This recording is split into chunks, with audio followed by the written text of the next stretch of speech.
छोड़ सतगुरु रामपाल जी परमेश्वर जी की जय हो।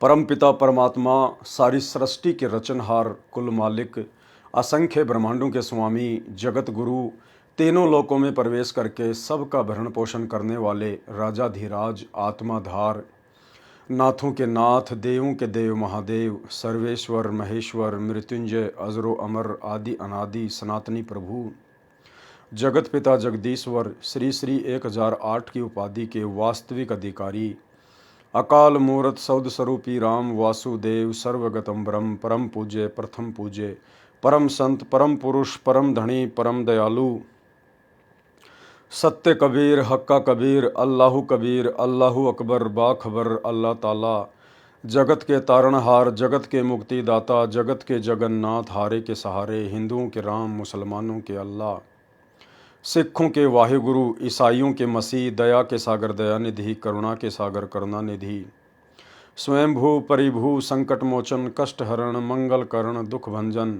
अविगत कबीर निर्विकार निर्विषम परमात्मा अलय अलेख सतगुरु आदि अनादि सतगुरु असली मर्यादा पुरुषोत्तम असली राम असली कृष्ण असली घनश्याम असली मुरारी राजाओं के राजा महाराजाओं के महाराजा शहंशाहों के शहंशाह सम्राटों के सम्राट भगवानों के भगवान अल्लाहों के अल्लाह प्रभुओं के प्रभु मसीहाओं के मसीह सच्चे वाहिगुरु बाबाओं के बाबा पीरों के पीर सेठों के सेठ जगत सेठ सावड़सा सेठ सर्वगुण संपन्न अनंत कोटि कलाओं के स्वामी अनंत कोटि ब्रह्मांडों के नायक योगियों में महायोगी ध्यानियों में महाध्यानी सिद्धों में परम सिद्ध ज्ञानियों में तत्वज्ञानी ब्रह्म ज्ञानी महाज्ञानी परम ज्ञानी सर्वश्रेष्ठ ज्ञानी विज्ञानी युवा कबीर समरथ कबीर असमवात अमित ओझा सच्चे रहनुमा करीम अल्लाह सुबहान अल्लाह दुनिया के अंतिम पैगंबर 8 सितंबर 1951 से गांव धनाना जिला सोनीपत हरियाणा भारतवर्ष की पावन भूमि पे प्रकट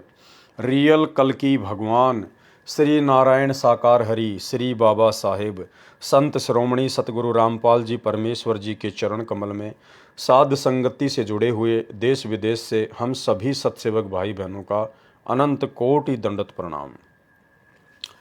भाई और बहनों, दया परमपिता परमेश्वर जी की सर्व सुखदायक सर्व कष्ट हरण मंगल करण सतगुरु रामपाल जी परमेश्वर जी की जिनके शुभ आशीर्वाद से जिनके विशेष वीआईपी आशीर्वाद से आप और हम सभी सत्सेवक आत्माएं जो कि साध संगति से जुड़ी हुई हैं और साध संगति से जुड़कर परमेश्वर का विशेष आशीर्वाद प्राप्त करके उनके तत्व ज्ञान को बखूबी समझकर उनके सतभक्ति मार्ग पर उन्हीं के चरणों में अपने आत्म कल्याणार्थ हेतु दृढ़ता के साथ में निरंतर आगे बढ़ रहे हैं।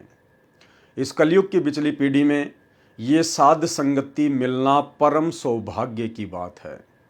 सबसे पहला अहोभाग्य कि हमें सतगुरुदेव भगवान के रूप में स्वयं कबीर अल्लाह कबीर परमात्मा मिले और उसके बाद हमारा परम सौभाग्य कि उसी कबीर परमात्मा सतगुरु रामपाल जी परमेश्वर जी ने आप और हम सभी आत्माओं को इसी मनुष्य जन्म में शतलोक भेजने के लिए अपने ट्रेनिंग सेंटर साध संगति से भी जोड़ दिया।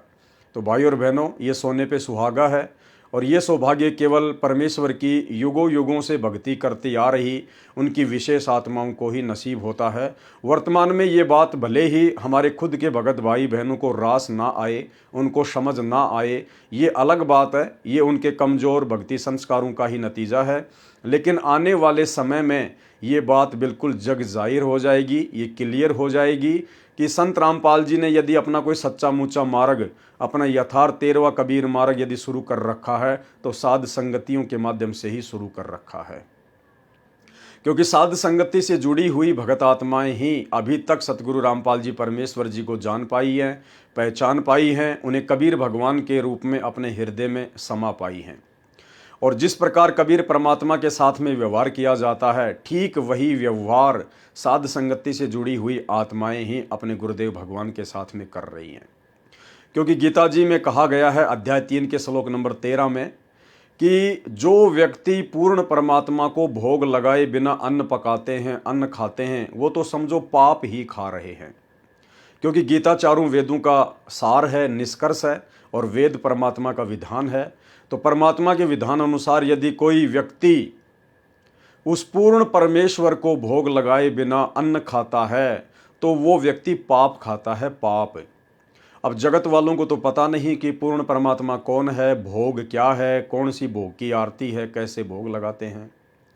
और जिन आत्माओं को परमात्मा ने अपने शरण में लेकर ये जानकारी दे दी कि पूर्ण परमात्मा कौन है, गीता जी में क्या लिखा हुआ है, क्या करना है, क्या नहीं करना है, वे आत्माएं भी वर्तमान में अपने गुरुदेव भगवान को नहीं समझ पा रही, उस कबीर भगवान को नहीं पहचान पा रही। जी हाँ, सतगुरु रामपाल जी परमेश्वर जी के 90% भगत, सतलोक आश्रमों से जुड़े हुए 90% भगत, संत रामपाल जी का खुद का कलयुगी परिवार, उनके बेटा बेटी, भाई बंधु, रिश्तेदार, ये जितने भी परम भगत समझे जाने वाले स्टेट कोऑर्डिनेटर, जिला कोऑर्डिनेटर, ब्लॉक कोऑर्डिनेटर, आश्रम संचालक, ये सभी लोग अभी तक नहीं जान पाए हैं कि कबीर भगवान कौन है, एक परमात्मा कौन है। ये सभी लोग अभी भी उसी 650 साल पुरानी मुर्दा बेजुबान फोटो को भगवान मान रहे हैं। जिस प्रकार एक बंदर जब उसका बच्चा मर जाता है तो उस मरे हुए बच्चे को अपना जीवित बच्चा मानकर सीने से लगाए फिरती है, तो यही स्थिति वर्तमान में सतलोक आश्रमों से जुड़े हुए भाई बहनों की है। ये उसी एक कागज के टुकड़े को कबीर परमेश्वर मानकर, जो कि 650 साल पहले आए थे, वर्तमान में किसी ने आइडिया लगाकर और दाढ़ी मूछ वाली वो फोटो बना दी। गूगल पर आपको सैकड़ों फोटो मिल जाएंगी, कबीर दास के नाम से सर्च करेंगे तो। इन लोगों ने उसी कागज की बेजुबान मुर्दा फोटो को कबीर भगवान समझ लिया और उसी को सीने से लगाए फिरते हैं, अपने लॉकेट में डालकर अपने घर पर पूजा स्थल पर रखते हैं, अपने घर की दीवारों पर फोटो बना के रखी हुई है। तो जब सतगुरु रामपाल जी परमेश्वर जी ने आकर यथार्थ तत्व ज्ञान दे दिया, और कोई 2 4 5 साल नहीं हुई है बल्कि 30 वर्ष गुजर चुके हैं, कम नहीं होते हैं। 30 साल तक यदि किसी गधे को भी गीता पढ़ाई जाए तो वो भी बैकुंठ में जाने के लिए सहर्ष तैयार हो जाए। लेकिन सतगुरु रामपाल जी परमेश्वर जी के 30 साल के इतने अथक प्रयासों के बावजूद आज उनका परिवार, स्टेट कोऑर्डिनेटर, जिला कोऑर्डिनेटर और उन लोगों के पीछे अंधी होकर सतलोक आश्रमों में जाने वाली संगत भी नहीं समझ पाई है कि वास्तव में कबीर भगवान कौन है। इस बात को केवल साध संगति से जुड़े हुए सत्सेवक भाई बहनी जान पाए हैं, पहचान पाए हैं कि वो कबीर परमात्मा जो 650 साल पहले आए थे, जो द्वापर युग में आए थे, त्रेता में आए थे, सतयुग में आए थे, इसके अलावा वो परमात्मा ना जाने धरती पर करोड़ों अरबों बार प्रकट हो चुका है। वो कबीर भगवान आज सौभाग्य से हमें सतगुरु रामपाल जी परमेश्वर जी के रूप में उपलब्ध है, प्राप्त है, हमारे पूज्य गुरुदेव भगवान के रूप में सुलभ है। और उसके बाद जितनी भी सत्सेवक आत्माएं हैं जो साध संगति से जुड़ी हुई हैं, वो गीता जी के अध्याय 3 श्लोक नंबर 13 को फॉलो करते हुए प्रतिदिन सतगुरु रामपाल जी परमेश्वर जी को सर्वप्रथम भोग अर्पण करती हैं, भोग की आरती के साथ। एक होती है अन्नदेव की आरती, जो हम सभी भगत भाई बहन नाम दीक्षा के बाद गुरु आदेश से जब भी हम भोजन खाने के लिए बैठते हैं, थाली में जो भी रोटी चपाती या सब्जी होती है उसका एक टुकड़ा तोड़कर थोड़ा सा साइड में रख देते हैं और हम लोग अन्नदेव की आरती करते हैं कि गरीब सुख देना दुख मेटना, ताजा राखे तन, सुर 33 खुश किए, नमस्कार तो है अन्न, अंजल साहेब रूप है, शुद्धिया तृष्णा जाए, चारों युग प्रवान है, आत्म भोग लगाए, जो अपने सु और के एक पीड़ पिछान, भुखिया भोजन देत है, पहुँचेंगे परवान। अन्न देव तू अलख दयालम, तेरे पलड़े तुने ललालम, अन्न देव तू जगमग ज्योति, तेरे पलड़े तुले न मोती, वैरागर किस काम न आवे, अन्न देव तू सम्मन भावे, वैरागर है पत्थर भारी, अन्न देव तू आप मुरारी, खुदिया तृष्णा मेटे पीड़ा, तेरे पलड़े तुले न हीरा, दास गरीबी अन्न की महिमा, 3 लोक में जाकर रहमा। सभी भाई बहन इस प्रकार से अन्नदेव की आरती के साथ भोग लगाकर भोजन करते हैं। और ये अन्नदेव की आरती के साथ में भोग लगाकर भोजन करने की प्रक्रिया भी सतलोक आश्रमों से जुड़े हुए 70% भगत नहीं करते हैं। जिन लोगों को सारनाम तक प्राप्त हो गया है वो भी आज ज्यादातर अन्नदेव की छोटी और बड़ी आरती के साथ परमात्मा को भोग लगा के भोजन नहीं करते हैं। यानी ना ही तो भोजन करने से पहले अन्नदेव की छोटी आरती करते हैं और ना ही भोजन करने के बाद वो सारनामी भगत 70% आज भी जो सतलोक आश्रमों से जुड़े हुए हैं वो भोजन करने के बाद में बड़ी आरती भी नहीं बोलते हैं। लेकिन परमेश्वर को भोग लगाने के लिए इस आरती का प्रयोग नहीं किया जाता, अन्नदेव की छोटी और बड़ी आरती का। परमेश्वर कबीर साहिब जी को जब भोग लगाया जाता है तो भोग की आरती के साथ में भोग लगाया जाता है। और ये भोग की आरती कहाँ है? ये तीनों समय की आरती की जो पुस्तक है, नित्य नियम का जो गुटका है, उसमें परमात्मा ने संध्या आरती के बाद में अन्नदेव की छोटी और बड़ी आरती लिखी हुई है। उसके बाद में भोग लगाने की विधि लिखी हुई है। यानी अन्नदेव की आरती अलग है और परमात्मा को भोग लगाने की विधि अलग है, वो आरती अलग है। तो वो आरती परमात्मा ने उसी पुस्तक में अन्नदेव की आरती के बाद में लिखा हुआ है। भोग लगाने की विधि मोकू कहाँ ढूंढे रे बंदे, मैं तो तेरे पास में, वहां से शुरू होती है। तो आज सतगुरु रामपाल जी परमेश्वर जी की लाखों की करोड़ों की संगत में से यदि सतगुरु रामपाल जी परमात्मा को कबीर भगवान मानकर और यदि प्रतिदिन उनको अपने घर पर कोई भोग लगाता है विधि विधान से, भोग की आरती के साथ में, तो केवल सत्सेवक भाई बहन ही लगाते हैं।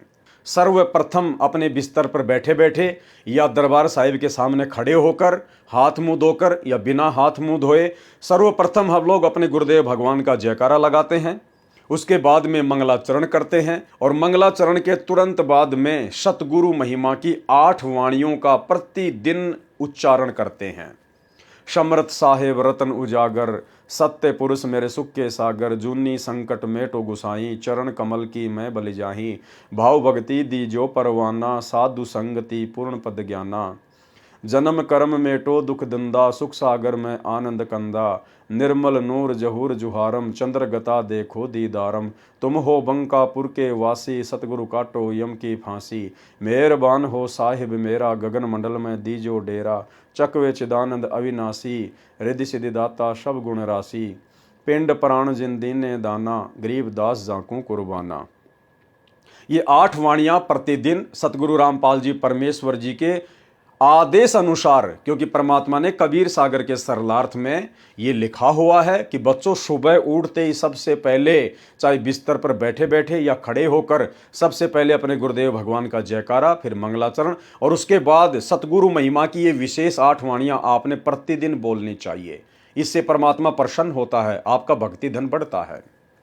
उसके बाद हम भगत भाई बहन जैसा भी अपनी प्रतिदिन की जो क्रिया है, जैसे कि मतलब फ्रेश होना है या नहाना धोना है, हाथ मुंह धोना है, उसके बाद सर्वप्रथम हम गुरुदेव भगवान की आरती करते हैं। सुबह का नित्य नियम करते हैं जो तकरीबन 40 से 45 मिनट का होता है और वो भी हम विधि विधान से करते हैं। परमेश्वर का जो भक्ति विधान है उसके अनुसार करते हैं। सतगुरुदेव भगवान के समक्ष भक्ति बोध पुस्तक हाथ में लेकर और खड़े होकर हम सतगुरु महिमा में सुबह का नित्य नियम करते हैं।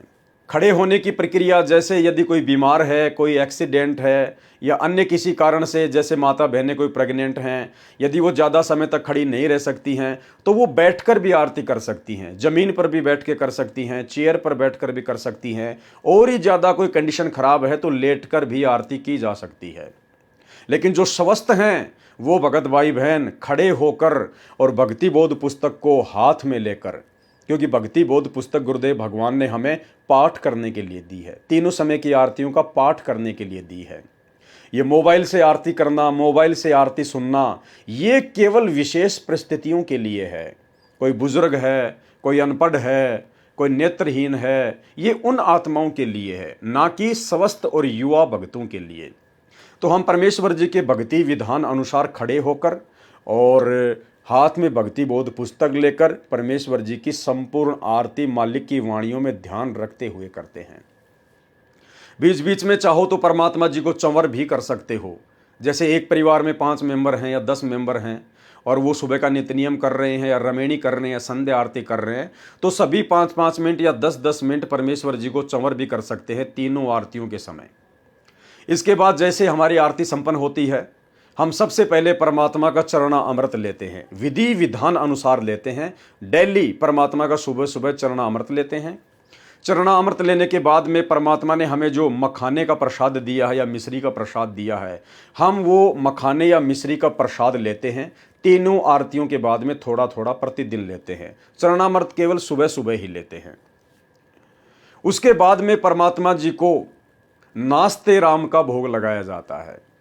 कभी हम लोग पोहे बना लेते हैं, कभी हम लोग जो है दही और पराठे बना लेते हैं, कभी कोई दलिया या खिचड़ी बना लेते हैं। इस प्रकार परमात्मा को प्रतिदिन नित्य नियम करने के बाद में सुबह 7 से 8 बजे के बीच में परमेश्वर जी को फिर सभी सत्सेवक भाई बहन छोटी भोग की आरती के साथ में, आज लग्या साहिब को भोग दिन के टुकड़े पानी का, कोई जगह पूरबला भाग सफल हुआ दिन जिंदगानी का। परमेश्वर जी को सर्वप्रथम हम विनती करते हैं, प्रार्थना करते हैं, मालिक के बेड के ऊपर या जैसे भी जिसकी व्यवस्था है, परमात्मा जी की चौकी लगाई जाती है, सवच उसके ऊपर कपड़ा बिछाया जाता है। फिर परमात्मा जी का भोजन, उनके अलग जो बर्तन हैं उनके अंदर जो है नाश्ता वगैरह रख के परमात्मा जी के सामने रखा जाता है। और सभी भगत भाई बहन मिलके परमात्मा जी से अर्ज करते हैं, प्रार्थना करते हैं कि हे परमपिता परमेश्वर, सारी सृष्टि के रचनहार, कुल मालिक कबीर परमेश्वर सतगुरु रामपाल जी भगवान, आप जी का भोग प्रसाद तैयार है। परमेश्वर अपनी पवित्र रसना से इसे पवित्र करने की कृपा करें। हे परमेश्वर, भोग प्रसाद बनाते समय, लगाते समय या भोग की आरती करते समय यदि हम तुच्छ बुद्धि जीवों से कोई त्रुटि हो तो परमेश्वर हमें तुच्छ बुद्धि जानकर अक्षमा करें। हे परमात्मा, हम दिनों के इस टुकड़े को स्वीकार करें। इस प्रकार से फिर हम आज लग्या साहिब को भोग दीन के टुकड़े पानी का, इस शब्द के साथ में जो शब्द भक्ति बोध में भोग लगाने की विधि में लास्ट में लिखा हुआ है, इस प्रकार से परमेश्वर जी को फिर हम सुबह के नाश्ते राम का भोग लगाते हैं। और भोग लगाने के बाद में फिर ये सतगुरु महिमा की 8 वाणियाँ बोलते हुए, समरथ साहिब रतन उजागर सत्य पुरुष मेरे सुख के सागर, इन वाणियों के साथ में फिर हम सतगुरु रामपाल जी परमेश्वर जी के हाथ वगैरह धुलवाते हैं। और फिर उस पानी को हम अमृत मानकर, क्योंकि वो अमृत ही होता है, फिर उस पानी को हम अमृत समझकर सभी घर वाले पीते हैं। और जो भोग लगता है परमात्मा को, सभी बांट के उसको खाते हैं। उसके बाद में सभी भाई बहन एक एक माला बैठकर, समय निकालकर, ध्यान लगाकर, चाहे मंत्र कार्ड लेकर या चाहे मानसिक रूप से, हम परमेश्वर जी के प्रथम मंत्र की एक माला करते हैं प्रतिदिन। उसके बाद कुछ मंत्र 10, 20, 100, 50 जैसे भी परमात्मा दया करते हैं, समय मिलता है, हम लोग परमेश्वर जी के सतनाम का जाप करते हैं, जिसको सतनाम मिला हुआ होता है। उसके बाद अपना छोटा मोटा कोई सेवा कर लेते हैं, अपना कोई कार्य कर लेते हैं, नहाना धोना होता है, जैसा भी होता है। फिर परमेश्वर जी को 10 से 11 बजे के बीच में, 10 से 11 बजे के बीच में फिर सतगुरु रामपाल जी परमेश्वर जी को भोग लगाने का समय हो जाता है। यानी घर में जो भी भंडारा बनता है, फिर हम सतगुरु रामपाल जी परमेश्वर जी को सबसे पहले उसी प्रकार चौकी लगाकर और छोटी भोग की आरती के साथ में हम परमेश्वर जी को भंडारे राम का भोग लगाते हैं, जो वीडियो दास अक्सर अपने फेसबुक पेज पे डालता रहता है। तो परमेश्वर जी को फिर छोटी भोग की आरती के साथ में भंडारे का भोग लगता है। भोग लगने के बाद फिर सभी परिवार वाले भोजन करते हैं, भंडारा करते हैं, क्योंकि परमेश्वर जी को भोग लगने के बाद जो बचा हुआ अन्न खाया जाता है प्रसाद रूप में, उससे हमारे पाप कर्मों का नाश होता है, जो गीता अध्याय 3 श्लोक नंबर 13 में सतगुरु रामपाल जी परमेश्वर जी ने हमें बताया। उसके बाद भाई और बहनों 12 से 2 के बीच में असुर निकंदन रमणी का समय हो जाता है। परमेश्वर के उसी प्रकार भक्ति विधान अनुसार खड़े होकर, हाथ में भक्ति बोध पुस्तक लेकर, सर पर कोई भी कपड़ा डालकर, क्योंकि आदर और सम्मान की दृष्टि से, वैसे कोई नियम नहीं है परमात्मा के मार्ग में, लेकिन आदर और सम्मान की दृष्टि से हम लोग सर पर कपड़ा रखकर परमेश्वर जी की असुर निकंदन रमणी करते हैं। उसके बाद में जो भी अपना काम करना होता है, किसी ने अपना धंधा करना होता है, किसी ने बाहर आना होता है, जाना होता है, शाम तक अपना सब कुछ वो कर देते हैं।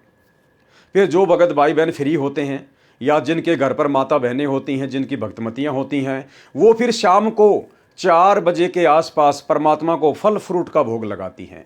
एक कटोरी फल फ्रूट की काट के उसी प्रकार से चौकी लगा के छोटी भोग की आरती के साथ परमात्मा से प्रार्थना करके फल फ्रूट का भोग लगाया जाता है। वो फिर प्रसाद रूप में खाया जाता है। इसके अलावा जैसे ही सूरज ढलता है, उस समय सभी मिलकर संध्या आरती करते हैं। उसी विधि विधान से परमेश्वर के द्वारा दी गई तीनों समय की पुस्तक भक्ति बोध को हाथ में लेकर खड़े होकर परमेश्वर जी की आरती स्तुति करते हैं, उस आरती का पाठ करते हैं। और उसके बाद 8 से 8:30 के आसपास फिर से परमात्मा को रात्रि में भंडारे का भोग लगाते हैं, छोटी भोग की आरती के साथ में। उसके बाद परमेश्वर का सत्संग वगैरह सुन लेते हैं, दिन में सुन लेते हैं। तो इस प्रकार से भाई और बहनों, हम सत्सेवक भाई बहनों का जो प्रतिदिन का नित्य क्रम है भक्ति मार्ग का, वो रहता है। अब बहुत सारी मन में शंका उत्पन्न हो जाएंगी, भाई फिर काम धंधा कब करेंगे। भाई 11 बजे आप सुबह फ्री हो जाते हैं परमात्मा को भंडारे का भोग लगा के, फिर आपने क्या करना पड़ता है, फिर आपने शाम के समय 7 बजे आरती करनी पड़ती है। तो बीच में आपके पास में 8-9 घंटे हैं। 8-9 घंटे में क्या करोगे? परमात्मा ने तो काम धंधे के लिए केवल 8 घंटे के लिए कहा है, आपके पास तो 9 घंटे पड़े हैं। क्या करोगे? खूब काम कीजिए, आप जितना कमाना उतना कमाइए। और परमेश्वर की शरण में आने के बाद, सतगुरु रामपाल जी परमेश्वर जी की शरण में आने के बाद फिर भगत को बैल और गधे की तरह कमाने की आवश्यकता नहीं पड़ती है, क्योंकि परमात्मा हमें ये ज्ञान देकर, ये उपदेश देकर, हमारी जितनी भी बुराइयां होती हैं, फालतू का खान पीन होता है, फालतू के खर्चे होते हैं, नशा वगैरह होता है, सब कुछ परमात्मा छुड़वा देते हैं। त्योहार वगैरह, बात छुचक, लेन देन, शादी विवाह, दहेज, सब कुछ परमात्मा छुड़वा देते हैं। तो खर्चा तो हमारा कोई रहा ही नहीं। और उसके बावजूद साथ संगति से जुड़ने के बाद ना हम बाहर का खाना खाते, ना कोई फास्ट फूड खाते, ना कोई कचौरी समोसे खाते, ना फालतू की चीज़ों का संग्रह करते। तो भाई आपको ज़्यादा कमाने की आवश्यकता कहाँ है?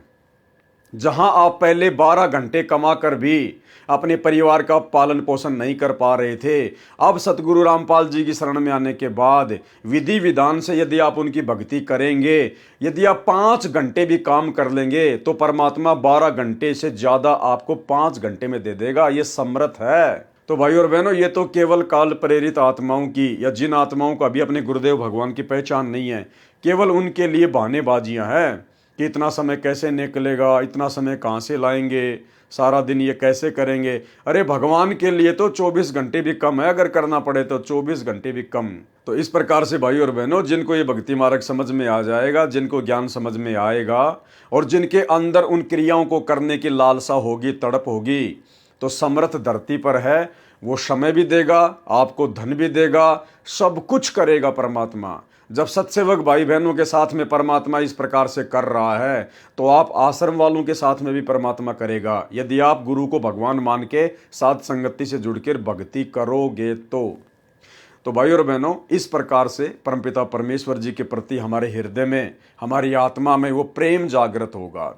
क्योंकि ज़्यादा से ज़्यादा समय जब हम अपने परमात्मा की सेवा में बिताएंगे, परमात्मा के द्वारा दी गई भक्ति में बिताएंगे, परमेश्वर के नज़दीक रह के बिताएंगे, तो परमेश्वर के प्रति हमारा प्रेम उमड़ेगा, प्यार उमड़ेगा। और इस प्यार के उमड़े बिना हम परमात्मा प्राप्ति नहीं कर सकते। एक छोटा सा सत्संग जिसमें गुरुदेव ने हमें यही समझाने का प्रयास किया है।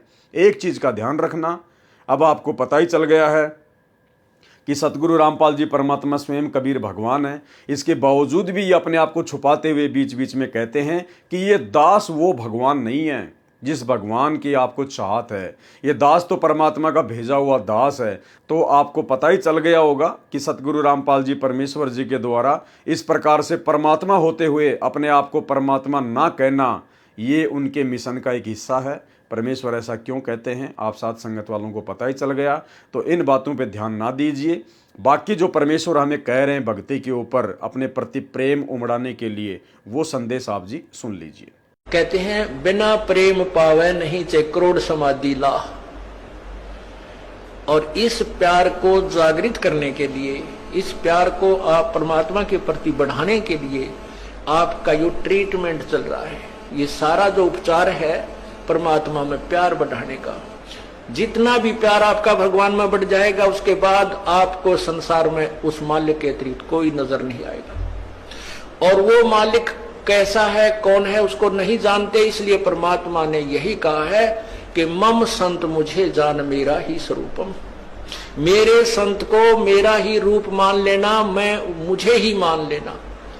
जैसे गुरु भगवान नहीं है, गुरु तो भगवान को मिलाने का, प्राप्त करवाने का एक मीडिया है, लेकिन वो पूर्ण परमात्मा का कृपा पात्र है। बंदी छोड़ सतगुरु रामपाल देव पूर्ण परमेश्वर जी की जय हो। बंदी छोड़ सतगुरु रामपाल देव पूर्ण परमेश्वर जी की जय हो। बंदी छोड़ सतगुरु रामपाल देव पूर्ण परमेश्वर जी की जय हो।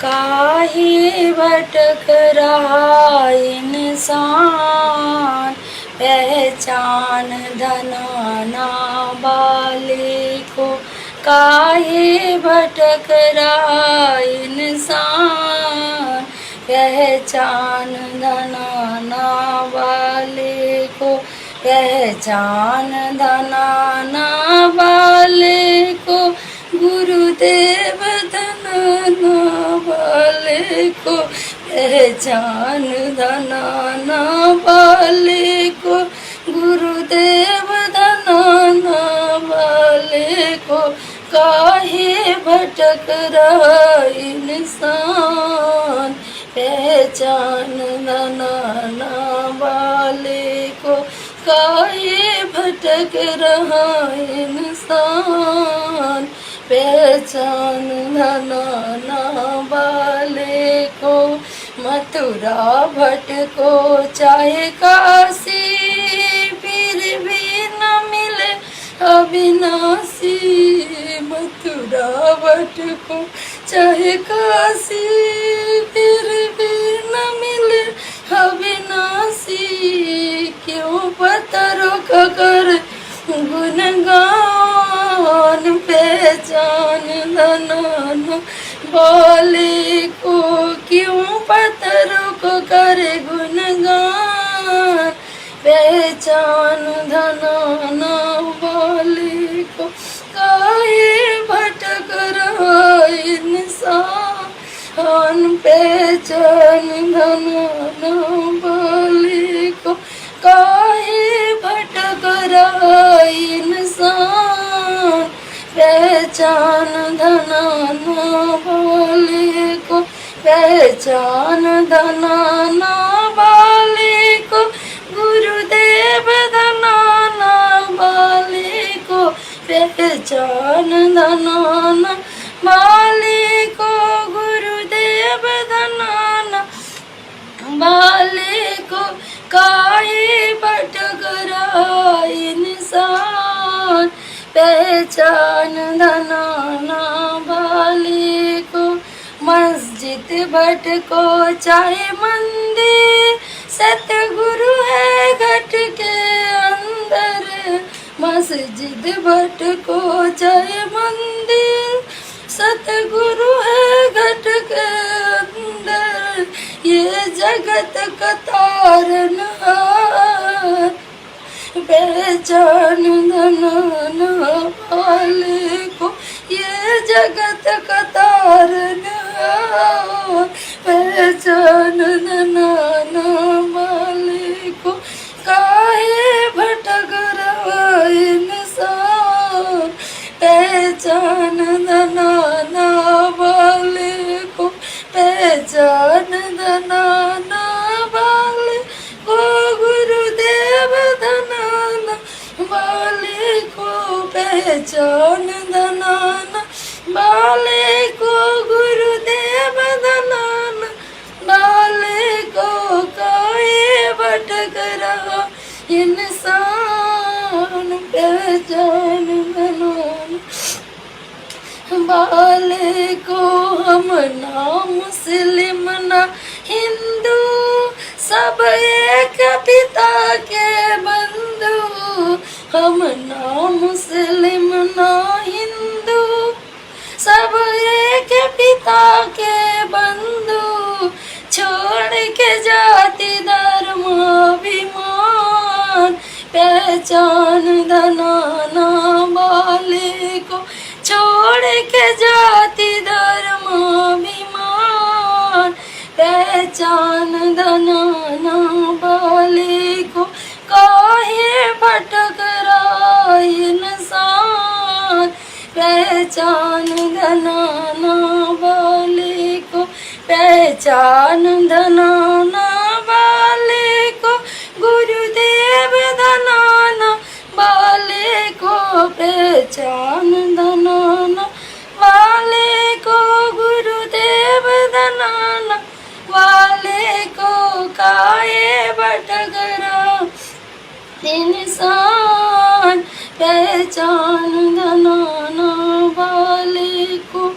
जप कर ले चाहे तप कर ले, चाहे जल गंगा से भर ले, जप कर ले चाहे तप कर ले, चाहे जल गंगा से भर ले, तेरे सर लटके तलवार, पहचान धनाना वाले को, तेरे सर लटके तलवार, पहचान धनाना वाले को। काहे भटक रहा इंसान, पहचान धनाना वाले को, पहचान धनाना वाले को। गुरुदेव धनाना वाले को, पहचान धनाना वाले को। गुरुदेव धनाना वाले को। काहे भटक रहा इंसान, पहचान धनाना वाले को। चाहे राम जपो हनुमान जपो, चाहे राधे राधे श्याम जपो, चाहे राम जपो हनुमान जपो, चाहे राधे राधे श्याम जपो। तू भूल गया करतार, पहचान धनाना वाले को।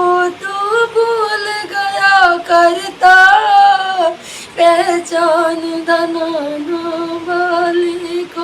काहे भटक रहा इंसान, पहचान धनाना वाले को, पहचान धनाना वाले को। गुरुदेव धनाना वाले को, पहचान धनाना वाले को।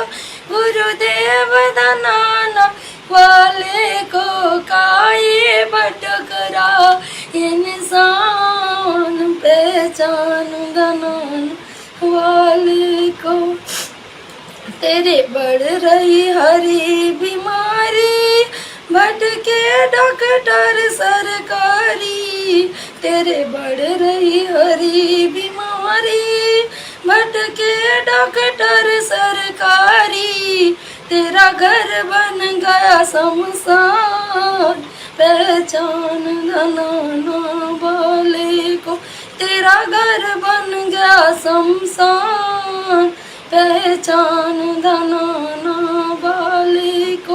काहे भटक रहा इंसान, पहचान धनाना वाले को।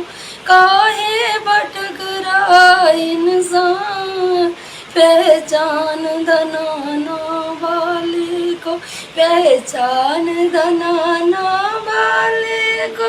गुरुदेव धनाना वाले को, पहचान धनाना वाले को। गुरुदेव धनाना वाले को। काहे भटक रहा इंसान, पहचान धनाना वाले को। तेरी जाई उमरिया बीती, सतगुरु से कर ले प्रीति। तेरी जाई उमरिया बीती, सतगुरु से कर ले प्रीति। तू पल भर का मेहमान, पहचान धनाना वाले को। तू पल भर का मेहमान, पहचान धनाना वाले को।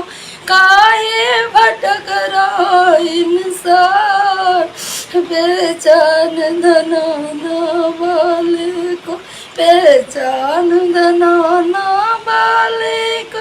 गुरुदेव धनाना वाले को, पहचान धनाना वाले को। गुरुदेव धनाना वाले को। काहे भटक रहा इंसान, पहचान धनाना वाले को। काहे भटक रहा इंसान, पहचान धनाना वाले को। थारी साथ संगत करी पूजा, मारा और नहीं कोई दूजा। तारी साध संगत करी पूजा, मारा और नहीं कोई दूजा। गुरु रामपाल जी भरतार, पहचान धनाना वाले को। गुरु रामपाल जी भरतार, पहचान धनाना वाले को। काहे भटक रहा इंसान, पहचान धनाना वाले को। काहे भटक रहा इंसान, पहचान धनाना वाले को। पहचान धनाना वाले को, गुरुदेव बनाना वाले को। पहचान धनाना वाले को, गुरुदेव बनाना वाले को। काहे भटक रहा इंसान, पहचान धनाना वाले को। काहे भटक रहा इंसान, पहचान धनाना वाले को। बंदी छोड़ सतगुरु रामपाल देव पूर्ण परमेश्वर जी की जय हो। बंदी छोड़ सतगुरु रामपाल देव पूर्ण परमेश्वर जी की जय हो। बंदी छोड़ सतगुरु रामपाल देव पूर्ण परमेश्वर जी की जय हो। तो भाई और बहनों, ये एक छोटी सी जानकारी थी उन समस्त भगत भाई बहनों के लिए जो अभी साध संगति से जुड़ नहीं पाए हैं, जिनको अभी वो संपूर्ण ज्ञान भक्ति मार्ग का हो नहीं पाया है, जिनको परमात्मा के मिशन की अच्छे से समझ नहीं है, या जिनके भक्ति संस्कार कमज़ोर हैं, जो अभी भी गुरुदेव के परिवार के पीछे अंधे होकर अपनी मर्यादा तोड़कर टूटी फूटी भक्ति में लगे हुए हैं। लेकिन टूटी फूटी भक्ति से बात नहीं बनेगी। भक्ति तो परमात्मा के भक्ति विधि विधान अनुसार ही करनी पड़ेगी, और जब हमारी करने की इच्छा होगी तो परमात्मा भरपूर सहयोग करते हैं। तो पुस्तक भक्ति और भगवान के ऊपर वीडियो बनाने की श्रृंखला जारी है, और इसी श्रृंखला में आज हमारा ये 16वें नंबर का वीडियो है। काफ़ी कुछ शंका समाधान प्रश्नोत्तरी हो चुकी है। अब आगे जो जिज्ञासु भगत सवाल कर रहा है उसका सवाल नंबर है 30, प्रश्न नंबर 30। तो क्या है? माता के भगत अधिकतर काले रंग से परहेज करते हैं, तो क्या कबीर पंथियों के शिष्यों को भी किसी विशेष ऐसे किसी नियम का पालन करना होता है? एक और बात, सिर पर टोपी या कपड़ा स्त्री और पुरुष को कब कब रखना चाहिए, अर्थात हर पवित्र लेख पढ़ते समय या सत्संग सुनते समय भी इसका कोई कारण है? यानी सवाल करता सतगुरु रामपाल जी परमेश्वर जी से सवाल कर रहा है कि जैसे माता जी के जो भगत होते हैं वो काले रंग से परहेज करते हैं, तो क्या कबीर पंथ में भी इस प्रकार का कोई नियम है? इसके अलावा स्त्री या पुरुष कबीर पंथ में सर पर कोई सफ़ेद कपड़ा या टोपा या टोपी किसी पुस्तक को पढ़ते समय, किसी लेख को पढ़ते समय रखना जरूरी होता है या नहीं होता है? तो गुरुदेव भगवान क्या आदेश दे रहे हैं उन्हें? उत्तर, ये मूर्खों का नियम है। गुरुदेव ने बताया इस प्रकार का जो नियम है ये मूर्खों का नियम है। कबीर परमेश्वर के मार्ग में ऐसा कुछ भी नहीं है। लेकिन भाई सतगुरु रामपाल जी परमात्मा के मार्ग में तो ऐसा है, फिर गुरु जी यहाँ क्यों मना कर रहे हैं?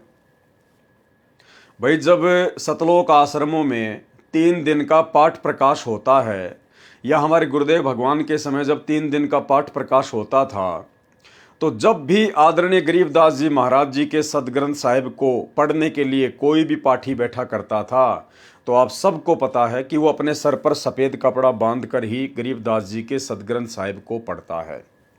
वर्तमान में भी आप सतलोक आश्रमों में जो पाठ चलता है आप जी वीडियो देख सकते हैं। गुरुदेव भगवान के आप जी पुराने वीडियो देख सकते हैं। जब जब गुरुदेव भगवान पाठ प्रकाश किया करते थे स्वयं बैठकर, तो परमात्मा सर पर सफ़ेद कपड़ा पहनकर ही गरीबदास जी के सदग्रंथ साहिब को पढ़ा करते थे, और वर्तमान में भी यही प्रक्रिया जारी है। तो फिर सतगुरु रामपाल जी भगवान ने क्यों मना किया कि कबीर पंथ में सर पर कपड़ा बांधकर किसी पुस्तक को पढ़ना कोई अनिवार्य नहीं है, ये तो मूर्खों का नियम है? देखो भाई और बहनों, सवाल जो कर रहा है वो है जगत वाला, वो अभी संत रामपाल जी की शरण में नहीं है, और वो कह रहा है कि क्या किसी पवित्र लेख को पढ़ते समय सर पर कोई कपड़ा बांधना जरूरी है? तो गुरुदेव कह रहे हैं बिल्कुल भी जरूरी नहीं है, ये मूर्खों का नियम है। क्यों कहा परमात्मा ने ऐसा, जबकि उनके पंथ में तो सर पर कपड़ा बांध के गरीबदास जी के ग्रंथ साहिब का पाठ किया जाता है? क्योंकि सवाल करने वाला जगत से है, वो अभी अनुपदेशी है, भक्ति मार्ग से नहीं जुड़ा है। इसलिए परमात्मा कह रहे हैं कि जो पवित्र जो लेख है, पवित्र लेख तो केवल पृथ्वी पर दो ही है। पवित्र लेख तो पृथ्वी पर दो ही है, या तो कबीर सागर है या फिर गरीबदास जी महाराज जी का सदग्रंथ साहिब है, जिसको सूक्ष्म वेद कहा जाता है। या इसके अलावा सतगुरु रामपाल जी परमेश्वर जी ने स्वयं कबीर परमात्मा ने आकर धरती पर वर्तमान में जो पुस्तकें लिखी हैं, ज्ञान गंगा है या जो भक्ति बोध पुस्तक आप और हमारे को परमात्मा ने पाठ करने के लिए दी है, ये सभी पवित्र लेख हैं, क्योंकि ये पवित्र परमेश्वर के कर कमलों से लिखित हैं। लेकिन जो वेद हैं, जो गीता जी हैं, कुरान पुराण है, उनके हिसाब से परमात्मा जगत वाले को समझा रहे हैं कि भाई वो पवित्र लेख नहीं है, क्योंकि वेदों में पूर्ण परमात्मा की पूर्ण प्राप्ति का मार्ग नहीं है। गीता जी में पूर्ण परमात्मा की पूर्ण प्राप्ति का संपूर्ण मार्ग नहीं है। 18 पुराणों में पूर्ण परमात्मा की पूर्ण प्राप्ति का कंप्लीट मार्ग नहीं है, इसलिए वो पूर्णतया पवित्र लेख नहीं है। इसलिए गीता, वेद, कुरान, पुराण, बाइबल, 18 पुराण, इनको पढ़ते समय सर पर कोई कपड़ा आदर या सम्मान की दृष्टि से बांधना कोई आवश्यक नहीं है। लेकिन जब बात आती है पूर्ण पवित्र लेख की, जो पूर्ण परमेश्वर के द्वारा लिखे जाते हैं, जिनमें संपूर्ण भक्ति का विधान होता है, वो भक्ति मार्ग के मंत्र छुपे हुए होते हैं, जिन शास्त्रों से परमात्मा ने हमें मंत्र निकाल के दिए, जिन शास्त्रों से परमात्मा ने हमें तीनों समय की आरती निकाल के दी, और जिन शास्त्रों को विशेष तौर पर आधार बनाकर परमात्मा हमें भक्ति मार्ग समझाते हैं, उसको कहते हैं पवित्र लेख। तो उन पवित्र लेखों को यदि पढ़ते समय आप जी अपने सर पर कोई कपड़ा बांधना चाहें आदर और सम्मान की दृष्टि से, वैसे कोई नियम नहीं है, लेकिन आदर और सम्मान की दृष्टि से यदि आप जी ऐसा करना चाहें तो कर सकते हैं। जैसे परमात्मा सतगुरु रामपाल जी स्वयं गरीबदास जी के सदग्रंथ साहिब का पाठ करते समय स्वयं भी सर पर सफ़ेद कपड़ा बांधते हैं, और अन्य किसी भगत को यदि आदेश देते हैं पाठी के रूप में पाठ करने का, तो सदग्रंथ साहिब का पाठ करते समय वो पाठी भी सर पर सफ़ेद कपड़ा बांधकर ही पाठ करता है। ठीक इसी प्रकार भाई और बहनों, आप और हम साथ संगति से जुड़े हुए भाई बहन, हमें सतगुरु रामपाल जी परमेश्वर जी ने जो पवित्र लेख, जो भक्ति बोध पुस्तक तीनों समय की आरती के लिए दी है, हम सभी भाई बहन उसी को फॉलो करते हुए आदर और सम्मान की दृष्टि से सर पर सफ़ेद कपड़ा बांधकर परमेश्वर जी की तीनों समय की आरती करते हैं। ये कोई नियम नहीं है, अगर आप नहीं बांधोगे तो भी कोई दिक्कत नहीं है। लेकिन इस परमेश्वर के मार्ग में, क्योंकि आज हमें पता चल गया कि धरती पर पूर्ण परमात्मा प्रकट है, और परमेश्वर जी ने जो लेख हमें दे दिया तीनों समय की आरती के लिए, वो पवित्र है, पवित्र। आगे आपको इसी वीडियो में दिखाएंगे कि नियम तो यहाँ तक है परमात्मा के मार्ग में, यदि आप गुरु जी की कोई भी पुस्तक पढ़ें तो आपने उससे पहले नहाना जरूरी है। जबकि एक सत्संग में तो गुरु जी कहते हैं कि नहाए धोए क्या होए जो मन का मैल न जाए, और मीन सदा जल में रहे तन की बांस न जाए। वहाँ तो परमात्मा रिजेक्ट कर रहे हैं कि नहाने धोने की कोई आवश्यकता नहीं है। और अभी आपको आगे दिखाएंगे जिसमें सतगुरु रामपाल जी परमेश्वर कह रहे हैं कि कोई भी पवित्र पुस्तक पढ़ने से पहले नहाना जरूरी है। अगर विशेष परिस्थितियों में ना नहा पाएं तो बात अलग है, अन्यथा जैसे सुबह की हम आरती करते हैं, तो सुबह की आरती करने से पहले नहाना जरूरी है। परमात्मा की किसी भी पुस्तक को यदि हम पढ़ते हैं ज्ञान प्राप्ति के लिए तो नहाना जरूरी है। और विशेष परिस्थितियों में हाथ पैर धो के काम चलाया जा सकता है, लेकिन नहाना जरूरी है। सतगुरु रामपाल जी ने स्वयं इस पुस्तक भक्ति और भगवान में लिखा हुआ है। तो ठीक इसी प्रकार भाई और बहनों, सर पर कपड़ा बांधना कोई जरूरी नहीं होता है, लेकिन जिन पुण्य आत्माओं को ये भक्ति मार्ग समझ में आ जाएगा, जब भक्ति का आगे का ज्ञान समझ में आएगा, जब स्वयं परमात्मा धरती पर प्रकट है सतगुरु रामपाल जी, जब ये समझ में आएंगे तो आदर और सम्मान की दृष्टि से भगत सर पर कोई कपड़ा डालकर ही तीनों समय की आरती करेगा। लेकिन यहाँ सतगुरु रामपाल जी परमेश्वर जी ने उस जगत वाले भाई को, जो कि अभी भक्ति मार्ग से जुड़ा नहीं है, उसको उसी आधार से समझाते हुए लिखा है कि यह मूर्खों का नियम है, कबीर परमेश्वर के मार्ग में ऐसा कुछ भी नहीं है।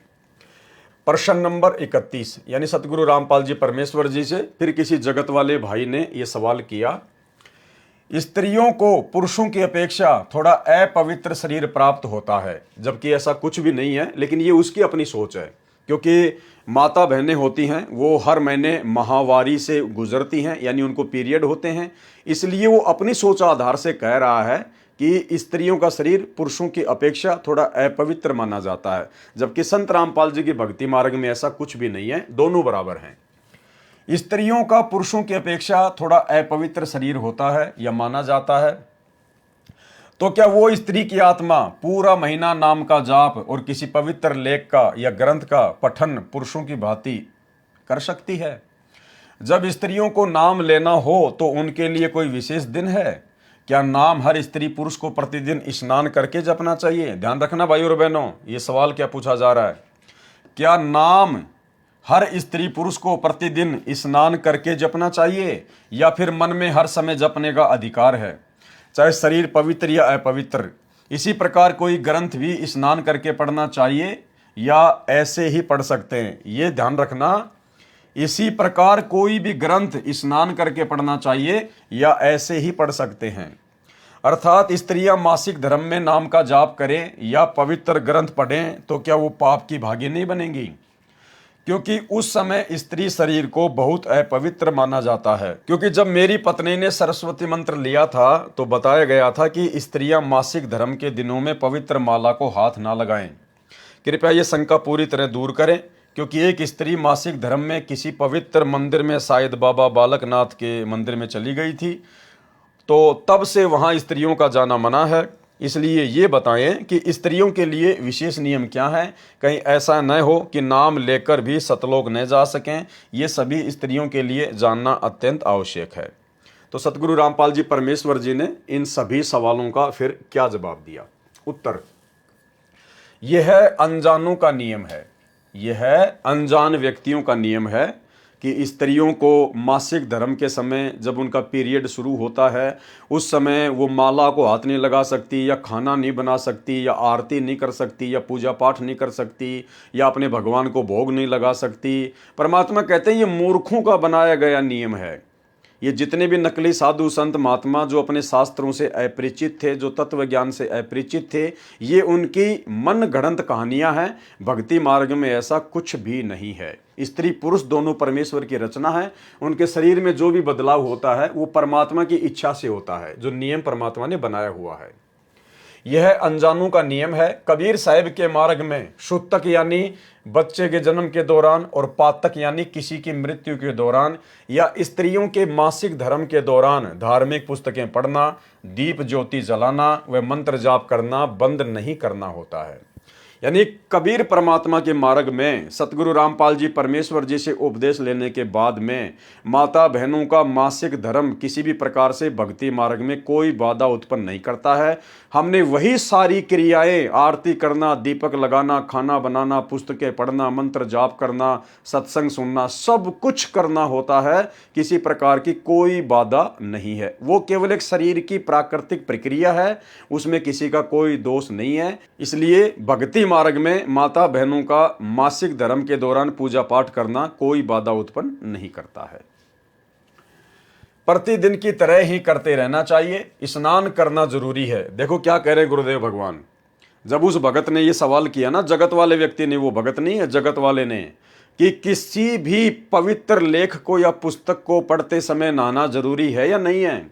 आपने जो सवाल पहले जो देखा था, जिसमें उसने किया था कि इसी प्रकार कोई ग्रंथ भी स्नान करके पढ़ना चाहिए या ऐसे ही पढ़ें, तो गुरुदेव ने फिर क्या जवाब दिया?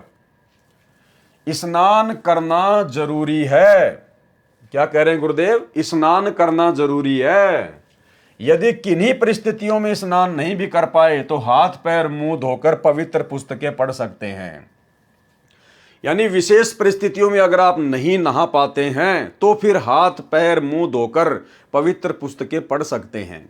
तो परमेश्वर ने यहाँ ये भी क्लियर कर दिया, सतगुरु रामपाल जी भगवान ने, कि भाई देखो, जब आपको ज्ञान हो जाएगा इन पुस्तकों की, परमात्मा के कर कमलों से लिखित इन पुस्तकों की, भक्ति बोध की, इन ग्रंथों की, जब आपको महिमा का ज्ञान होगा कि भाई सतगुरु रामपाल जी तो स्वयं कबीर भगवान हैं और इनके द्वारा लिखी गई पुस्तकें कोई सामान्य पुस्तक नहीं है।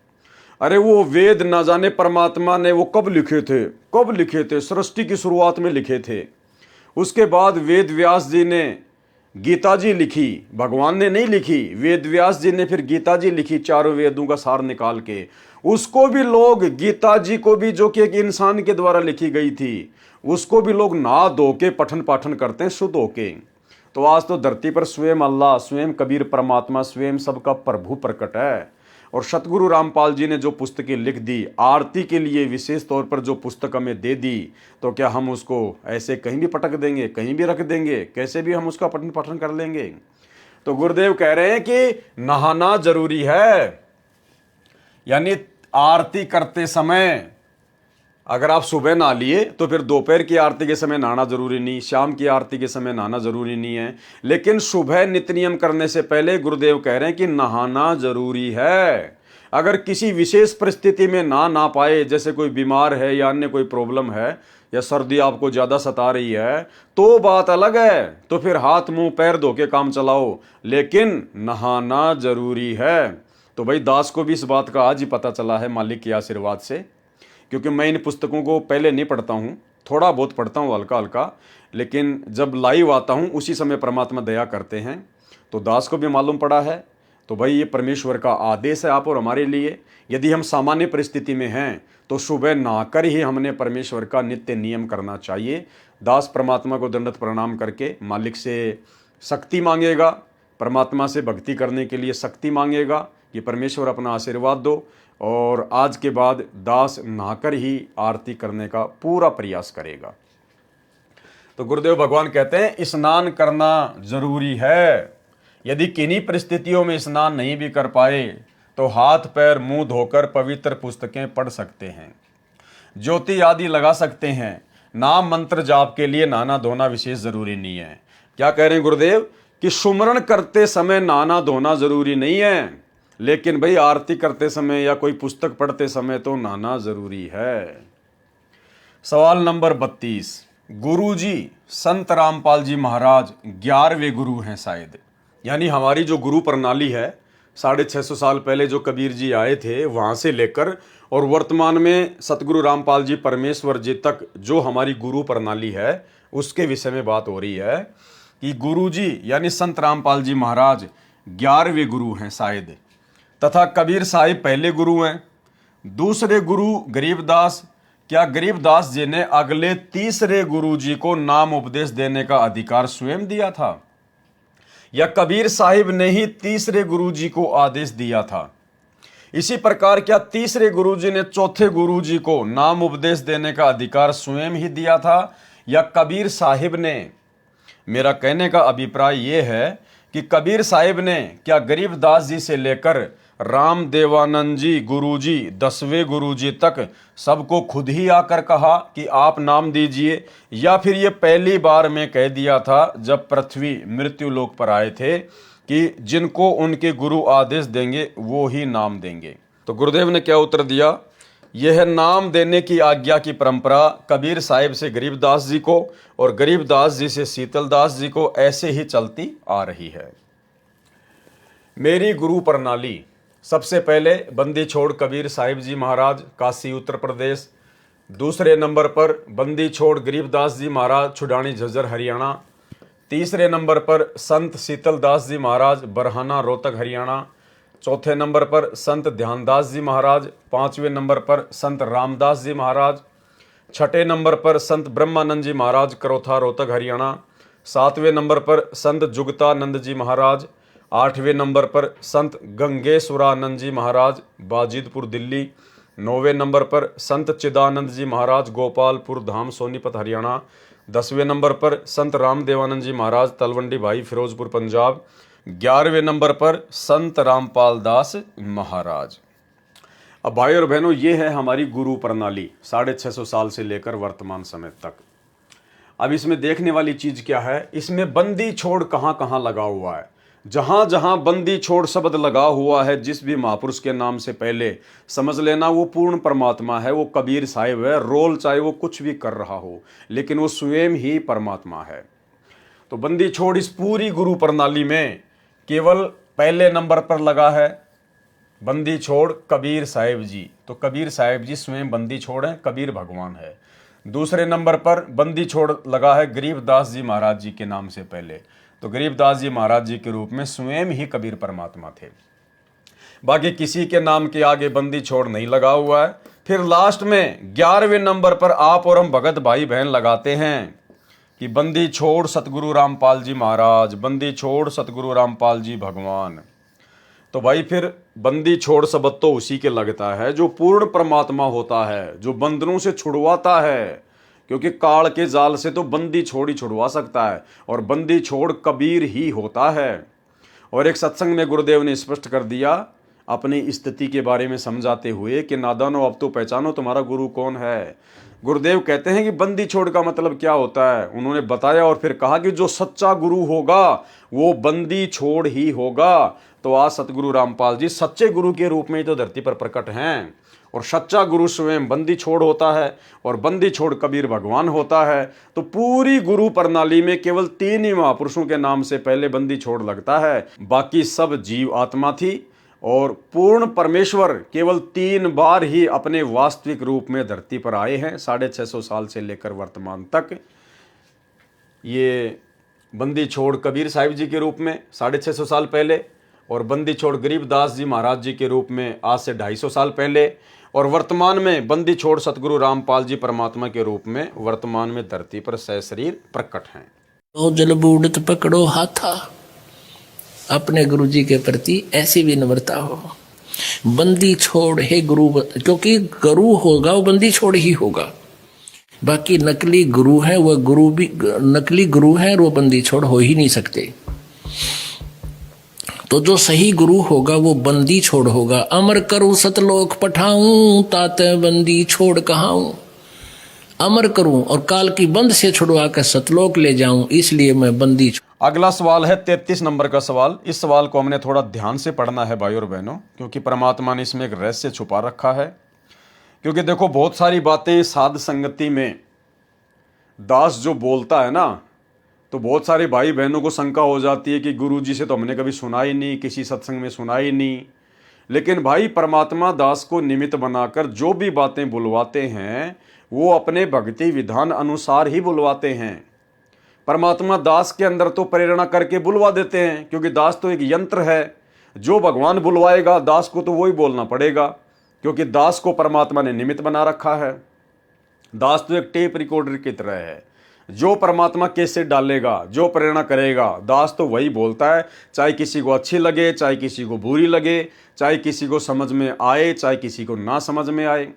और आप भाई बहनों ने फिर ये भी देख लिया होगा कि पवन दास के मुंह से परमात्मा जो बातें बुलवाते हैं उस समय हो सकता है किसी भाई को यकीन ना हो, लेकिन महीना 2 महीने बाद में परमात्मा उसका प्रमाण भी दे देते हैं कि यार बात तो सही है, उस समय ये भगत पवन दास ने ये बात बोली थी और अब देखो इसका प्रमाण भी आ गया।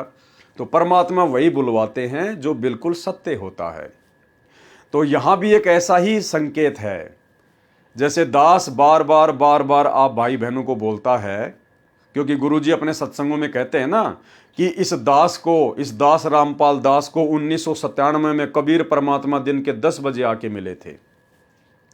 तो दास आप भाई बहनों को कहता है कि भाई कोई कबीर परमात्मा संत रामपाल जी को 1997 में दिन के 10 बजे आके नहीं मिला। भाई ये तो खुद ही परमात्मा है, खुद ही ये सतगुरु है, इनको कोई भी आके नहीं मिलता है। इस प्रकार की लीला परमात्मा अपने आप को छुपाते हुए करते हैं। तो अब परमात्मा ने उसका प्रमाण भी दे दिया कि भाई संत रामपाल जी को 1997 में कोई परमात्मा आके नहीं मिला था। क्या संकेत है, इस सवाल के माध्यम से पढ़ेंगे। प्रश्न नंबर 33, उत्तर प्रदेश और छुडानी धाम में कबीर साहिब ने जिन 2 भक्तों को नाम देने का अधिकार दिया, क्या उनके कोई गुरु नहीं थे? यदि थे तो उनके गुरु ही उनको आदेश दे देते, स्वयं कबीर साहिब को क्यों आना पड़ा? ये बात स्पष्ट कीजिए। क्या ये जरूरी है कि कबीर साहिब जिनको आकर कहें वो ही नाम दें? ये बात मुझे थोड़ी अच्छी तरह समझाएं, क्योंकि लोग निष्काम भक्ति करके अज्ञान के कारण सतलोक नहीं जा पाते और कबीर साहिब सभी आम लोगों को दर्शन देकर शायद इतना नहीं समझाते। ये मैं इसलिए भी जानना चाहता हूँ कि कुछ गुरु जो कबीर पंथी हैं और जिनको अधिकार भी है अपने गुरुजी से नाम देने का, उनको भी कबीर साहिब ने जल्दी दर्शन नहीं दिए। ऐसा मैंने कुछ सुना था, शायद बाद में दे दिए हों दर्शन, ये मुझे पता नहीं। तो क्या कह रहे हैं सतगुरु रामपाल जी परमात्मा? उत्तर, जिस समय पृथ्वी पर सत भक्ति मार्ग दर्शक संत नहीं रहते, तब कबीर साहेब स्वयं आकर सत भक्ति प्रारंभ करके चले जाते हैं। ये गूढ़ रहस्य है भाई और बहनों इन दो लाइनों में। क्या कह रहे गुरुदेव भगवान कि जिस समय धरती पर सत्य भक्ति मार्ग दर्शन करने वाले संत नहीं होते हैं, उस समय वो कबीर परमात्मा किसी भी रूप में प्रकट होकर और ये भक्ति देकर फिर वापस सतलोक चले जाते हैं। तो भाई और बहनों बात करते हैं 1997 की, बात करते हैं 1997 की। 1997 भाई 1997 में तो सतगुरु रामपाल जी भगवान थे। 1994 से इन्होंने अपना मार्ग शुरू कर दिया था और 94 में सत्संग कर रहे, 95, 96, 97, 98 वर्तमान तक ये सत्संग कर रहे हैं। तो 1997 में तो धरती पर सत भक्ति मार्ग देने के लिए स्वयं सतगुरु रामपाल जी संत रूप में प्रकट हैं। सच्चे संत हैं, पूर्ण संत हैं, जगत गुरु हैं, तत्वदर्शी हैं। आप सबको पता है, इसमें तो कोई संशय नहीं है ना। अब क्या कह रहे हैं परमात्मा? उत्तर देते हुए ध्यान से सुनना कि कबीर परमात्मा को धरती पर स्वयं आने की जरूरत कब पड़ती है? जिस समय धरती पर सत भक्ति मार्ग दर्शन करने वाले संत नहीं रहते हैं, तब कबीर साहब स्वयं आकर सत भक्ति प्रारंभ करके चले जाते हैं। तो भाई 1997 में तो जिसके विषय में सतगुरु रामपाल जी परमात्मा कहते हैं कि मुझे 1997 में कबीर परमात्मा ऊपर से आकर जिंदा महात्मा के रूप में दिन के 10 बजे मिले। तो भाई क्यों मिले परमात्मा आके? क्यों मिलेंगे परमात्मा आके? क्योंकि परमात्मा का नियम तो गुरुजी ने बता दिया कि परमात्मा तो धरती पर केवल उसी समय आता है जब धरती पर कोई पूर्ण संत नहीं होता है, पूर्ण सत भक्ति मार्ग का दर्शक कोई संत नहीं होता है, उस समय आता है कबीर जी। तो भाई 1997 में तो सत भक्ति देने वाला पूर्ण संत धरती पर प्रकट था, आज भी है। तो भाई फिर वो कबीर परमात्मा संत रामपाल जी को मिलने क्यों आएगा? क्योंकि संत रामपाल जी ने तो 1994 में अपना मार्ग शुरू कर दिया था। फिर वो परमात्मा 1997 में क्यों आएगा? क्या संत रामपाल जी पूर्ण संत नहीं है क्या? क्या पूर्ण सत भक्ति मार्ग दर्शक नहीं है क्या? क्योंकि कबीर जी तो उसी समय आता है जब पृथ्वी पर जिस समय पृथ्वी पर सत भक्ति मार्ग दर्शक संत नहीं रहते, तब कबीर साहब स्वयं आकर सत भक्ति मार्ग प्रारंभ करके चले जाते हैं। तो पूर्ण संत सतगुरु रामपाल जी ने तो 1994 में ही अपना मार्ग शुरू कर दिया था और ये तो पूर्ण संत हैं, सत भक्ति मार्ग दर्शक हैं। फिर 1997 में कबीर जी जबरदस्ती आके क्यों मिलेंगे? इसलिए भाई और बहनों दास कहता है ज्ञान आधार से, गुरु जी की प्रेरणा से, कि संत रामपाल जी स्वयं ही कबीर परमात्मा है। ये केवल एक पूर्ण संत की भूमिका कर रहे हैं और 1997 में इन्होंने जो ये बात कही है अपनी पुस्तकों में या वीडियो में या सत्संगों में, वो केवल इसलिए कही है क्योंकि 650 साल पहले परमात्मा ने जब कबीर सागर लिखाया तो धर्मदास जी के माध्यम से एक वाणी लिखवाई थी कि धर्मदास जब आवे 5500 पांचा, तब ये वचन मेरा होगा साचा। 5000 और 500 जब कलयुग बीत जाए, महापुरुष फरमान तब जग तारण को आए। परमात्मा ने कहा था कि जब कलयुग के 5505 वर्ष बीत जाएंगे, तब धर्मदास मैं खुद ही जाऊंगा।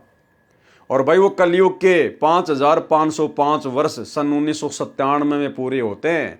तो अपनी उस वाणी को सत्य साबित करने के लिए परमात्मा सतगुरु रामपाल जी ने इस प्रकार की लीला की और अपनी पुस्तकों में लिखवाया। अन्यथा सतगुरु रामपाल जी स्वयं ही कबीर भगवान है, इनको भला ऊपर से और दूसरा कौन भगवान आके मिलेगा। और यहाँ ये परमात्मा का लेख जो सतगुरु रामपाल जी ने खुद अपने कर कमल से लिखा है, ये भी यही कह रहा है कि जिस समय पृथ्वी पर सत भक्ति मार्ग संत नहीं रहते, तब कबीर साहब स्वयं आकर सत भक्ति प्रारंभ करके चले जाते हैं। तो 1997 में तो सतगुरु रामपाल जी धरती पर प्रकट थे और अब भी प्रकट हैं, और ये तो पूर्ण संत हैं, पूर्ण सत भक्ति मार्गदर्शक संत हैं। तो कबीर जी तो ऐसे में आ ही नहीं सकता धरती पर। अगर कोई और कबीर है तो वो कबीर तो धरती पर किसी पूर्ण संत के रहते सहते आ ही नहीं सकता, क्योंकि पूर्ण संत खुद कबीर होता है। और जब कबीर धरती पर है तो दूसरा कबीर कौन मिलेगा? तो भाई और बहनों, इस दास को निमित्त बनाकर सतगुरु रामपाल जी भगवान जो भी कुछ बुलवाते हैं साध संगतियों में, तो भाई और बहनों वो परमात्मा का ही आदेश होता है। गुरुदेव भगवान की प्रेरणा से ही दास बोलता है। भले उस समय मैं उसका कोई प्रमाण ना दे पाऊँ, क्योंकि मुझे भी नहीं पता होता, लेकिन गुरुजी जो प्रेरणा कर देते हैं, दास वो बोलता है और आगे चल के भाई और बहनों फिर उसका प्रमाण भी दे देते हैं गुरुजी कि इस कुत्ते के मुंह से मैं ही बुलवा रहा हूं। इसलिए आप लोगों ने विचार करके सोच समझ के बातों पे यकीन करना चाहिए। तो आज आपको उस बात का ये प्रमाण भी दे दिया परमात्मा ने। और इसीलिए गुरुदेव भगवान ने इस पवित्र पुस्तक भक्ति और भगवान के विषय में एक वीडियो में कहा था कि ये पुस्तक भक्तों को जरूर पढ़नी चाहिए। ये पुस्तक आपको सेंटर में रखेगी, आपकी सारी शंकाओं का समाधान कर देगी। तो भाई और बहनों, आज आपके सामने ये सबूत भी आ गया कि 1997 में संत रामपाल जी को कोई कबीर परमात्मा सतलोक से आकर नहीं मिला था। जिस बात की याद दिलाने के लिए इन सतलोक आश्रमों में एक नहर बना रखी है, वहां पर एक स्कूटर खड़ा कर रखा है, नहर पर संत रामपाल जी नीचे बैठे हैं, कबीर जी ऊपर दिखाए जा रहे हैं कि ऐसे ऐसे दिन के 10 बजे संत रामपाल जी को कबीर जी आके मिले थे, जैसे इन लोगों ने अपनी आंखों से देखा हो। तो इन आश्रमों में तो पूरी तरह से झूठ और पाखंड पर भक्तों को आधारित कर दिया गया है। पूरी तरह से ड्रामेबाजी में आश्रमों को तब्दील कर दिया गया है, मनोरंजन के साधन बना दिए गए हैं। लेकिन सच्चाई परमात्मा ने जो बुलवानी है वो तो बुलवानी है, और सच्चाई सच्चाई रहेगी। और सच्चाई आज आपकी आंखों के सामने आ भी गई है। जिस समय पृथ्वी पर सत भक्ति मार्ग संत नहीं रहते, तब कबीर साहब स्वयं आकर सत भक्ति प्रारंभ करके चले जाते हैं। और जिन संतों को नाम देने का अधिकार नहीं है, वे भी नाम देते हैं जो गुमराह कर रहे हैं। प्रश्न नंबर 34, जब कबीर साहिब ने आप संत रामपाल जी महाराज को दर्शन दिए, तो क्या कबीर जी ने आपको नाम देने का स्वयं ही आदेश दिया था? इस प्रश्न के कारण आप सोच रहे होंगे कि मैं बहुत ज़्यादा शंकी हूं, लेकिन ऐसी बात नहीं है। मैंने आपका सत्संग सुना टीवी पर, वहीं से मुझे सारा ज्ञान प्राप्त हुआ। मुझे तो पहले ये नहीं पता था कि कबीर साहिब भगवान है। मुझे आज के समय में गुरुजी से ज़्यादा श्रद्धा किसी और में नहीं है। बस ये डर है कि कबीर जी किसे नाम देने का अधिकार घोषित करते हैं, जिसे वो स्वयं कहें या जिसे सतगुरु कहे। मैं आपसे इस प्रश्न के लिए माफ़ी चाहता हूँ। तो गुरुदेव ने क्या उत्तर दिया कि मुझे किसने नाम उपदेश देने का अधिकार दिया? मुझे संत रामपाल दास को नाम देने की आज्ञा मेरे पूज्य गुरुदेव स्वामी राम देवानंद जी ने दी। कबीर साहिब हमारे परमेश्वर हैं, वे समय समय पर मुझ दास को संभालते रहते हैं। अब आपको समझ में आ गया होगा भाई और बहनों कि क्योंकि परमात्मा ने गुरु को आधार बनाकर ही भक्ति करवानी होती है। परमात्मा ने गुरु को सर्वप्रथम आगे रखकर ही भक्ति करवानी होती है। तो सतगुरु रामपाल जी के जो गुरु थे, मुंह बोले गुरु थे, आदरणीय राम देवानंद जी, वो तो कोई पूर्ण संत नहीं थे, वो तो कोई पूर्ण सतगुरु नहीं थे। लेकिन आप और हमें गुरु महिमा समझाने के लिए सतगुरु रामपाल जी परमेश्वर जी ने लीला करते हुए हर बात के लिए उन्हीं को महत्वता दी है। तो स्वयं सतगुरु रामपाल जी कबीर भगवान होते हुए भी ये कह रहे हैं कि मुझे संत रामपाल दास को नाम देने की आज्ञा मेरे पूज्य गुरुदेव स्वामी राम देवानंद जी ने दी। कबीर साहिब हमारे परमेश्वर हैं, वे समय समय पर मुझ दास को संभालते रहते हैं। तो ये आप सबके सामने आ गया है। संत रामपाल जी को संभालने वाला कोई नहीं है सृष्टि में। ये संत रामपाल जी पूरी सृष्टि को अकेले संभाल रहे हैं। यही कबीर भगवान है जो तीनों लोकों में प्रवेश करके सबका भरण पोषण करते हैं। भला इनको संभालने की हिम्मत किसके अंदर है? तो ये तो आप और हमें अच्छे से पता ही चल गया कि परमात्मा अपने आप को छुपाते हैं कि मैं दास हूँ, मैं प्रतिनिधि हूँ, मेरे को तो कबीर जी ने भेजा है। तो ये तो परमेश्वर जी अपने आप को छुपाते हैं। आप और हम साथ संगत वाले भाई बहनों को तो अच्छे से सब कुछ समझ में आ ही गया है। तो भाई और बहनों, पुस्तक भक्ति और भगवान के अंदर जो प्रश्नोत्तरी थी वो कंप्लीट हो चुकी है, और परमेश्वर ने इस पुस्तक के माध्यम से आप और हम भगत भाई बहनों की बहुत सारी शंकाओं का समाधान भी करवा दिया है। परमेश्वर ने भक्ति मार्ग के गूढ़ रहस्य हमें समझा भी दिए हैं, जिन भक्ति मार्ग की अनसुनी सच्चाई और गूढ़ रहस्यों से हमारे खुद के 90% भगत भाई बहन जो सतलोक आश्रमों से जुड़े हुए हैं वो अनजान हैं। और देखो भाई और बहनों, परमात्मा कहते हैं सकल पदार्थ है जगमाही, कर्म ही नर पावत नाही। ये सारी गूढ़ बातें जो हम साथ संगति वाले भाई बहन वीडियो बना बना के सोशल मीडिया पर डाल रहे हैं, इसके बावजूद भी उन कर्महीन लोगों को जो सतलोक आश्रमों से जुड़े हुए हैं 90% भक्तों को समझ में नहीं आती। वो इन वीडियो को नहीं देख पाते क्योंकि उनके संस्कार इतने प्रबल नहीं हैं, उनके संस्कार इतने ज़बरदस्त नहीं हैं। और परमात्मा किसी भी आत्मा के संस्कारों में अपनी तरफ से छेड़खानी नहीं करता है। जो भक्ति चाहने वाली आत्मा है, जिसको वास्तव में परमात्मा चाहिए, केवल परमात्मा उसी आत्मा के संस्कारों को मजबूत करता है, बाकी नहीं करता है। अब ऐसे तो परमात्मा स्वयं धरती पर हैं, संत रामपाल जी स्वयं कबीर भगवान है, और 30 साल हो गई इनको इतना प्रयास करते हुए। आज क्यों ये दुनिया इनसे उपदेश नहीं ले रही, क्यों दुनिया इनके सत्संग नहीं सुन पा रही, जबकि ये तो समर्थ हैं। अगर इन्होंने जबरदस्ती करनी हो तो ये सतगुरु रामपाल जी तो स्वयं परमात्मा है, समर्थ हैं, असंख्य ब्रह्मांडों के स्वामी हैं। अगर ये चाहें तो पूरी पृथ्वी के जितने भी स्त्री पुरुष हैं, ये तो सबके सौपन में आकर उनको अपनी जानकारी दे सकते हैं कि भाई मैं भगवान आया हूँ। या जैसे भी वो जिसको भी भगवान मानते हैं वो लोग, कोई हनुमान पूजता है, कोई बालाजी पूजता है, कोई माता जी पूजता है, तो सतगुरु रामपाल जी तो उन देवी देवताओं का रूप बना के जिनके ऊपर वो लोग आश्रित हैं, सतगुरु रामपाल जी उनके सौपन में आके उन्हीं के इष्ट देवी और देवताओं के माध्यम से कहलवा सकते हैं कि भाई हमारे पास में कुछ नहीं है, आप संत रामपाल जी के शरण में जाओ। वर्तमान में वही पूर्ण संत है, वही पूर्ण परमात्मा है। समय बहुत खराब आ रहा है, युग परिवर्तन का समय है, आप जल्द से जल्द उनके सत्संग सुनना शुरू कर दो और उनसे उपदेश ले लो, वरना तुम्हारा बचाव नहीं होगा। तो कौन नहीं आएगा? जब अपनी जान के ऊपर आती है, जब मौत सामने दिखाई देती है, तो हर आदमी दौड़ लेता है। तो ये परमात्मा चाहे तो ये तो एक ही रात में पूरी दुनिया को अपने चरणों से जोड़ ले, लेकिन ये परमात्मा इस प्रकार नहीं करता है, जबरदस्ती नहीं करता है। तो यही नियम उनकी संगत के ऊपर लागू होता है। संगत में भी केवल परमात्मा उन्हीं आत्माओं को साथ संगति से जोड़ेगा, उन्हीं आत्माओं को भक्ति मार्ग के गूढ़ रहस्यों से परिचित करवाएगा जो आत्माएं अधिकारी हैं, जो वास्तव में सतलोक जानने योग्य हैं। अन्यथा भाई और बहनों, आते रहो जाते रहो, लड्डू जलेबी खाते रहो, ज्योति पाठ के पैसों के नाम पे लूटते रहो, पीटते रहो। परमात्मा किसी के संस्कारों में अपनी तरफ से कोई छेड़खानी नहीं करता है। केवल जो अधिकारी आत्मा है, जो योग्य आत्मा है, परमात्मा उन्हीं आत्माओं के संस्कारों को प्रबल करता है, अन्यथा परमात्मा छेड़ता भी नहीं है। आज देख लो किस प्रकार से भीड़ उन आश्रमों में जाती है, ना कोई मर्यादा, ना कोई नियम, कुछ नहीं। जैसे लोग मेले में जाते हैं, शाम को घर वापस आ जाते हैं, वो का वो सिस्टम चल रहा है।